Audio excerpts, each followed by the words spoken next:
최화영이 방에 들어온 순간 마서리는 재빠르게 양금순의 손을 잡으며 연기를 했어요. 아, 엄마, 아줌마가 아까 유리컵 깨졌다고 잔소리하길래 내가 잡고 있었던 거야. 손 어디 다쳤어요? 저도 놀라서요. 양금수는 잠깐 마서린의 눈빛을 봤어요. 그 눈빛이 말하고 있었고요. 제발 지금은 아니에요. 마서린이 눈빛으로 말했어요. 양금수는 어색하게 네. 제가 잠깐 발을 헛디뎌서요. 아무것도 아니에요. 최화영은 두 사람을 번갈아 보며 의심의 눈초리를 거두지 않았어요. 그리고 아무 말 없이 방을 나갔습니다. 최화영이 나가자마자 마서리는 양금순의 손을 꽉 잡으며 말했어요. 아줌마, 나 믿어줄 수 있어요? 양금순은 아무 말이 없었어요. 엄마한테는 절대 말하면 안 돼요.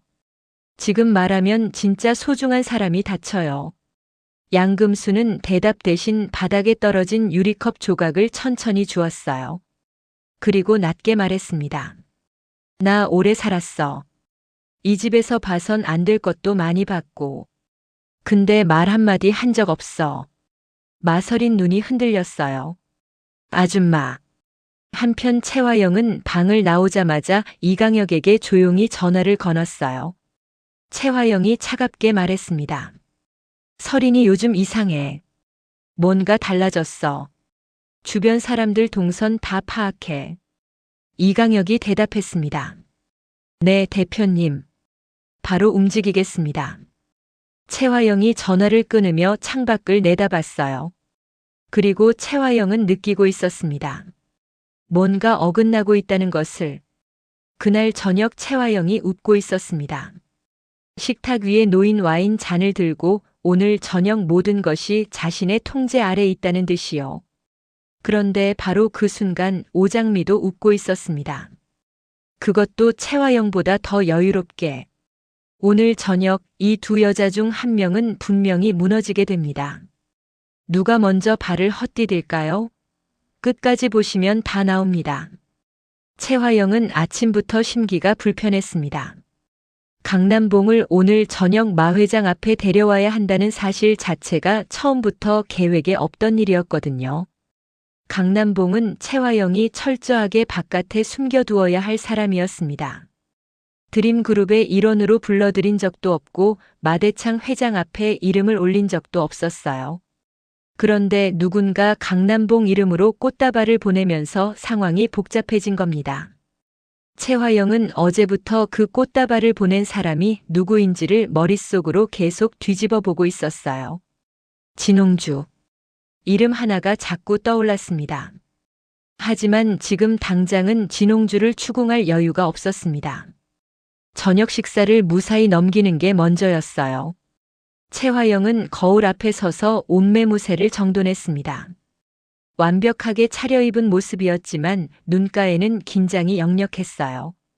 단 한 번의 말실수가 30년 동안 쌓아온 모든 것을 날려버릴 수 있다는 것을 최화영은 누구보다 잘 알고 있었거든요. 그때 노크 소리가 들렸습니다. 오장미가 방문을 열고 들어왔습니다. 얼굴에 걱정 하나 없는 표정으로 최화영을 보며 밝게 말했어요. 오늘 저녁 긴장되냐고 강 교수님이 오시는 거 아니냐고요. 최화영이 버럭 소리를 높였지만 오장미는 전혀 흔들리지 않았습니다. 오히려 더 자연스럽게 웃으며 방을 나갔어요. 복도로 나온 오장미는 잠시 멈춰 섰습니다. 숨을 한 번 깊이 들이켜고 이 순간에 집중했습니다. 강남봉이 마대창 앞에서 한 번이라도 흔들리면 최화영이 무너지기 시작합니다. 그걸 이끌어내는 것이 오늘 오장미의 역할이었어요. 한편 양금수는 1층 부엌에서 저녁 준비를 거들면서도 마음속으로 뭔가를 되새기고 있었습니다. 오장미가 어제 잠깐 귓속말로 건넨 한마디가 계속 머릿속을 맴돌았거든요. 아줌마, 이따 제 방에서 얘기해요. 양금수는 이미 눈치챈 게 있었습니다. 이 집에 들어온 이후로 뭔가 이상하다고 느꼈던 순간들이 있었거든요. 서린이가 예전과 달라졌어요. 말투도 눈빛도 심지어 냉장고를 여는 방식조차 달랐습니다. 하지만 양금수는 그 의심을 꾹 눌러두고 있었어요. 자신이 아는 게 없다고 생각했으니까요. 저녁 6시가 넘자 초인종이 울렸습니다. 강남봉이 현관 앞에 서 있었어요. 손에 와인 한 병을 들고 가능한 한 자연스러운 표정을 유지하려 했지만 눈빛에는 감추지 못한 긴장이 섞여 있었습니다. 마대창 회장의 집을 처음 방문하는 자리였거든요. 게다가 채화영과의 관계를 전혀 모르는 척해야 한다는 압박까지 얹혀 있었어요. 마대창이 직접 일어나 강남봉을 맞았습니다. 악수를 나누며 살짝 미소를 지었지만 마대창의 눈빛은 달랐어요. 처음 만나는 사람을 대할 때 마대창이 짓는 그 특유의 표정, 겉으론 환대하면서 속으론 상대를 분석하는 눈빛이었습니다. 수십 년간 경쟁 속에서 살아온 사람의 본능이었어요. 채화영도 자리에서 일어서 인사를 건넸습니다. 목소리는 차분했지만 손가락 끝이 미세하게 떨렸어요. 강남봉과 눈이 마주쳤을 때 채화영은 눈빛으로 단호하게 신호를 보냈습니다. 실수하지 말라는 경고였어요. 염산월이 옆에서 강남봉을 아래 위로 훑었습니다. 딱히 환영하는 표정이 아니었어요.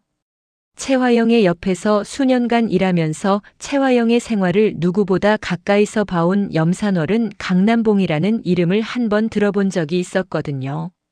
아주 오래전에요. 채화영이 전화 통화를 하면서 목소리가 달라지던 날이 있었는데 그때 들린 이름이었습니다.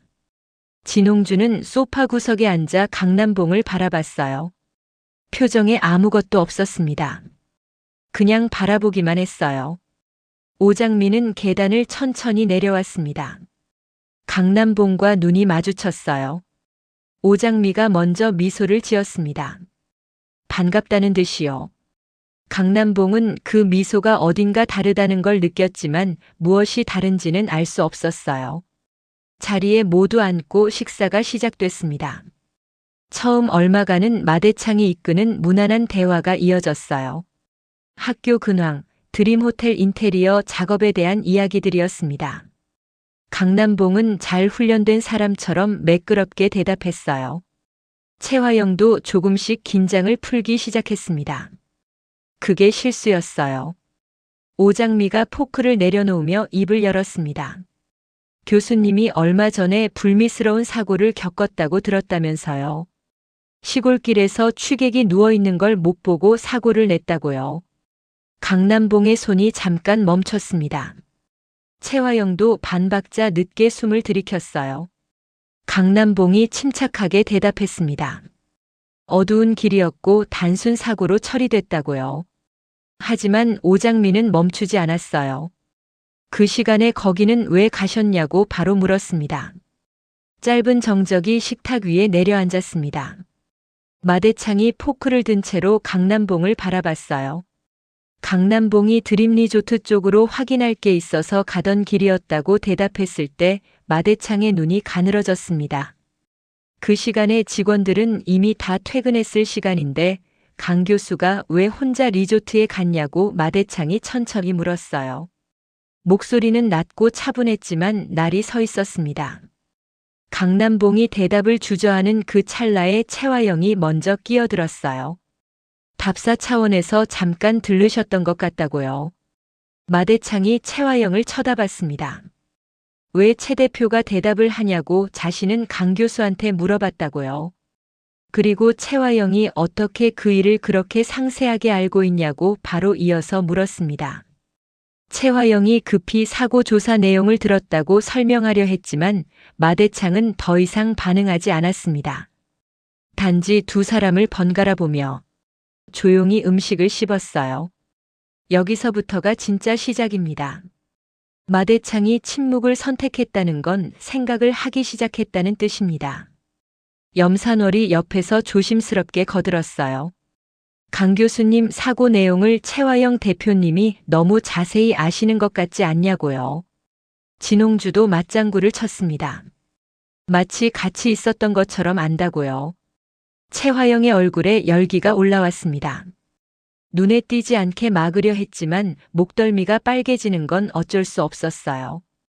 강남봉은 화제를 돌리려고 음식 맛을 칭찬했지만 마대창은 그쪽으로 시선을 주지 않았습니다. 오장미가 다시 자연스럽게 입을 열었어요. 할아버지를 부르며 엄마랑 강 교수님이 정말 친하신 것 같다고 웃으며 말했습니다. 아무 악의 없는 표정으로요. 마대창이 서린이를 보며 고개를 끄덕였어요. 그런가 보다고 했지만 목소리에 온기가 없었습니다. 강남봉이 자리에서 일어서려 했어요. 시간이 늦었다며 자리를 피하려는 거였습니다. 하지만 마대창이 손을 들어 막았어요. 식사 중이라고요. 강남봉이 다시 앉았습니다. 선택의 여지가 없었거든요. 식사가 끝나고 강남봉이 인사를 하고 나가려 할 때 채화영이 따라 일어섰습니다. 하지만 마대창이 채화영을 불러 세웠어요. 채 대표는 여기 있으라고요. 명령이었습니다. 강남봉이 혼자 현관을 나갔습니다. 문이 닫히는 소리가 거실에 울렸어요. 마대창이 채화영을 정면으로 쳐다봤습니다. 강 교수와 수상한 관계 아니냐고 조용히 물었어요. 채화영이 즉각 손을 내저으며 아니라고 했지만 마대창의 표정은 달라지지 않았습니다. 왜 강 교수에 대해 그렇게 자세히 알고 있었냐는 질문이 이어졌어요. 채화영이 대답하지 못했습니다. 말을 꺼냈다가 다시 입을 다물었어요. 마대창이 한숨을 쉬었습니다. 지켜보고 있겠다는 말 한마디를 남기고 서재로 들어갔어요. 채화영이 그 자리에 서 있었습니다. 다리에 힘이 빠지는 걸 느끼면서도 티를 내지 않으려 했어요. 염산월과 진홍주가 서로 눈빛을 나눴습니다. 두 사람 다 웃음을 참고 있었어요. 계단을 올라가던 오장미가 뒤를 돌아보며 채화영을 내려다봤습니다. 채화영과 눈이 마주쳤어요. 오장미는 아무 말도 하지 않았습니다. 그냥 돌아서서 올라갔어요. 채화영은 그 뒷모습을 보면서 뭔가 이상하다는 느낌을 다시 받았습니다. 요즘 서린이가 자꾸 이상해요. 예전에 서린이라면 절대 저런 표정을 짓지 않았거든요. 무언가를 알고 있는 사람의 눈빛이었어요. 하지만 지금은 강남봉 문제가 더 급했습니다. 채화영은 방으로 올라가 문을 잠그고 침대 끝에 주저앉았어요. 마대창이 의심을 시작했다는 건 이제 행동이 달라진다는 뜻입니다. 마대창은 의심하면 반드시 파고드는 사람이거든요. 그게 30년간 드림그룹을 지켜온 방식이었습니다. 채화영이 눈을 감았어요. 어떻게 막을 수 있을까? 강남봉을 이 상황에서 완전히 차단해야 하는데 차단하면 마대창이 더 이상하게 볼 것이고 그렇다고 그냥 두면 또 이런 자리가 생길 수 있어요. 출구가 없었습니다. 다음 날 오후 오장미는 회사에서 일찍 자리를 비웠습니다.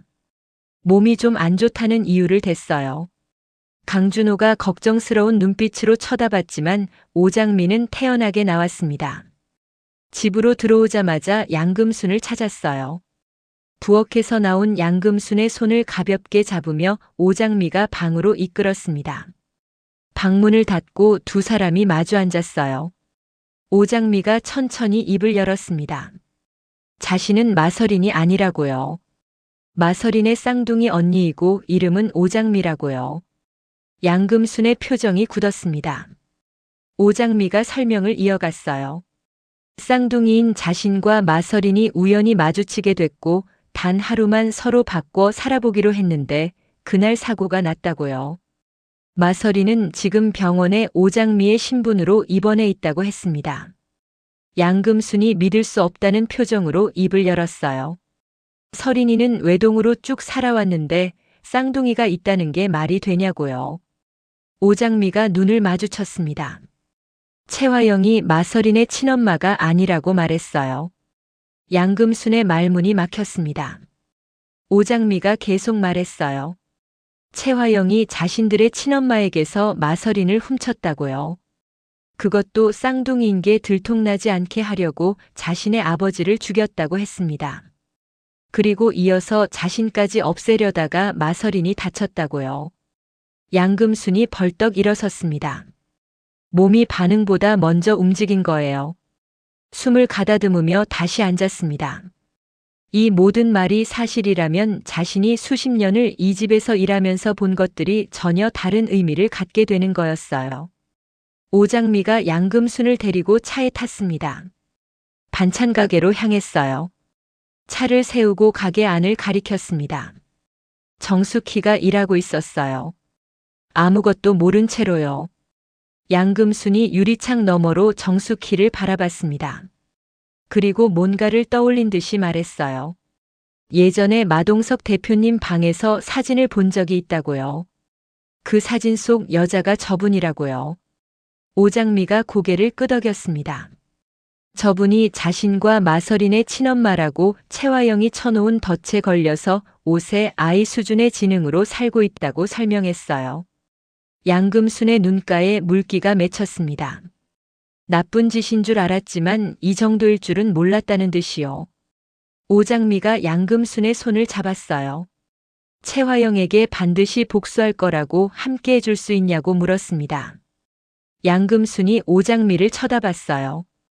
잠시 침묵이 흘렀습니다. 그리고 고개를 끄덕였어요. 자신도 돕겠다고요. 두 사람의 손이 그대로 맞잡혀 있었습니다. 정숙희가 가게 안에서 반찬통을 옮기며 웃고 있는 게 유리창 너머로 보였어요. 그 웃음이 너무 맑아서 오장미는 눈물이 나왔지만 흘리지 않았습니다. 엄마, 조금만 더 기다려요. 오장미가 마음속으로 말했습니다. 이제 이 싸움에서 오장미는 혼자가 아닙니다. 채화영의 집안에 동료가 생겼거든요. 마대창이 의심하기 시작했고 양금순이 합류했고 마서리는 병원에서 회복을 기다리고 있습니다. 강남봉의 방문으로 불씨가 댕겨진 마대창의 의심은 이제 꺼지지 않을 거예요. 채화영이 알고 있을까요? 자신이 30년 동안 공들여 쌓아온 것들이 지금 이 순간부터 하나씩 흔들리기 시작했다는 걸요. 아직 채화영은 모릅니다. 그래서 더 위험합니다. 모르는 사람은 막을 수가 없거든요. 그런데 여기서 끝이 아닙니다. 오늘 밤 채화영의 방에서 벌어지는 일이 내일 모든 것을 바꿔놓을 수 있습니다. 이강혁이 채화영에게 전달하러 온 정보 하나가 있었거든요. 바로 병원에서 의식을 되찾기 시작한 마서린에 대한 내용이었습니다. 이강혁은 채화영의 방 앞에 서서 노크를 했습니다. 문이 열리자 채화영이 파리한 얼굴로 그를 쳐다봤어요. 병원에서 연락이 왔다고 이강혁이 말했습니다. 오씨 성을 가진 젊은 여자 환자가 의식을 회복하고 있다고요. 채화영의 표정이 굳었습니다. 채화영이 이강혁에게 병원 상황을 계속 보고하라고 지시했습니다. 그리고 문을 닫았어요. 침대에 앉아 눈을 감았습니다. 오늘 하루 너무 많은 일이 겹쳤어요. 그런데 채화영은 아직 몰랐습니다. 이강혁이 방금 전달한 그 정보, 마서린이 의식을 회복하고 있다는 그 정보를 오장미가 이미 알고 있다는 걸요. 의식이 돌아오기 시작한 마서린이 며칠 안에 완전히 깨어날 수 있다는 걸 오장미는 이미 알고 있었어요. 그래서 오늘 양금순을 끌어들인 겁니다. 시간이 얼마 없었거든요. 마서린이 깨어나기 전에 채화영의 악행을 입증할 증거를 확보해야 했습니다. 오장미는 밤늦게 방에 불을 끄고 앉아서 강백호에게 메시지를 보냈습니다. 강백호 변호사에게요. 오복길 사건 관련 추가 자료가 생겼다고요. 내일 만나자고요. 강백호의 답장이 바로 왔습니다. 어디서 만나냐고요. 오장미가 장소를 보냈어요. 채화영 몰래 집을 빠져나올 수 있는 시간을 계산하면서요. 강백호는 메시지를 받고 사무실 의자에 등을 기댔습니다. 오장미가 드림그룹 안에 들어가 있는 시간이 길어질수록 위험도가 높아진다는 걸 알고 있었어요. 빨리 증거를 완성해야 했습니다. 형 강준호에게 메시지를 보낼까 잠깐 망설였습니다. 강준호는 그 시간 자신의 주방에 있었습니다. 늦은 시간까지 새 메뉴 레시피를 정리하다가 문득 오장미를 떠올렸어요. 오늘 오후 조퇴했던 오장미의 얼굴이 머릿속에 남아 있었거든요. 많이 안 좋아 보인다고 했는데 사실은 많이 안 좋아 보이지 않았습니다. 뭔가를 감추고 있는 얼굴이었어요. 강준호는 오장미에 대해 아직 아무것도 모릅니다. 드림호텔 실장으로 알고 있는 그 사람이 사실은 전혀 다른 신분이라는 것도, 자신의 친모가 오장미의 앞길을 막고 있다는 것도요. 그러니까 지금 이 시점에서 채화영만 위기에 처한 게 아니에요. 오장미도 아직 손에 쥐지 못한 패가 있고, 강준호는 자신에 대한 진실을 전혀 모른 채 일상을 살고 있고, 마서리는 병원에서 눈을 떠가고 있습니다. 이 네 사람이 곧 한자리에서 마주치게 될 겁니다. 그때 가장 먼저 무너질 사람은 누구일까요? 채화영은 자신이 가장 안전하다고 생각하고 있습니다. 하지만 그건 아직 모든 패가 펼쳐지지 않았기 때문이에요. 오장미가 방 안에서 눈을 감았습니다. 엄마 정숙희를 떠올리며요. 반찬 가게에서 환하게 웃던 엄마의 얼굴이 아직도 선명했어요. 기다려요, 엄마. 조금만요. 조용한 밤이 드림그룹 저택을 덮고 있었습니다. 하지만 이 고요함은 진짜 고요함이 아니에요. 폭풍이 오기 직전의 고요함입니다. 내일 오장미와 강백호가 만납니다. 양금순이라는 내부 동료가 생겼습니다. 마서린이 의식을 되찾고 있습니다. 마대창의 의심이 커지고 있습니다. 채화영에게 남은 시간이 얼마 없습니다. 오늘의 이야기는 여기까지입니다. 다음 이야기가 궁금하시다면 구독과 좋아요 부탁드려요.